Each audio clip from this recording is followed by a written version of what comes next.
эрүүг тусгай ангийн 20 ойлгоо бүрх заасан хэрэгтэл шалгаж байгаа гэсэн чинь ойлгож байна. Тэр нь одоо залж хэлбэл Авилгын гэмтрэг шүү дээ. Авилгын гэмтрэг. Бүлэг хэрэг байгаа шүү дээ. Бүлэг зөвлөгч нь одоо манай яг харайлын хэрэг байхгүй. Ер нь Бадамжаанаг ажилтны тэмцэх газараас хизээнээс эхлэж ер нь энэ шалгах бүрдэн шалгах ажиллагааг явуулсан байт юм бэ? Ер нь урд нь бол хэрэгүртэй хэрэг шалгаж ирсэн. Сая бид нар бол одоо ядгчаад батаад ингээд бүрдэн шалгах ажиллагааг одоо эхлүүлж байгаа. Энэ хүн бол одоо бид нар шалгалтаагүй энэ хүн чинь бол гараа явсан.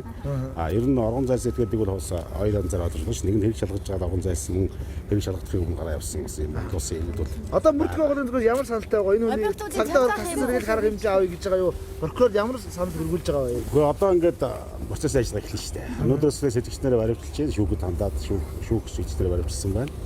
Тэгээ ингээд процессын ажиллагаа ингээд шал чадна ажиллагаа байна. Хүний эрхийн түгээмэл тунхаглалт гэж нэгэн үндэсний байгууллагын ерөнхий ассамблеаас 1948 онд баталсан юм баримт жүжиг гэдэг тийм ээ. Энэ баримт жүжигийн хүрээнд бид бас энэ эдгээр гэмтрэх сэтгдээд одоо гадны улс орнд орон зайлсан болж Монгол улсын иргэн шүү дээ. Тэгэхээр бид энэ хүнийхээ бас эрхийг хамгаалах хүрээнд үйл ажиллагаанд бол саяхан буцаан авах үйл ажиллагаанд өмгөөлөгчийг оролцуулсан.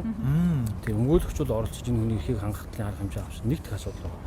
Хоёр дахь асуудал нь Филиппин улсын цагаачлалын хувь тогтоомжийг зөрчсөн бол энэ хүмүүс маань бас олон сараар юм баримтлагын эрсдэл байсан. Бодиттой эрсдэл байсан. Энэ эрсдлийг албаны хүмүүс бол зохицуулаад газар дээр зохицуулт хийгээд Монгол улсын иргэнэ ус их оронд буцаан авчиж чадсан байгаа шүү. Энийг бас танилцуулах хэрэгтэй гэж бодлоо. За энэ залсыг нь хаагаад байгаа. Энэ бол өөрөө хуулиар бас хязгаарлалттай. Тийм нууц.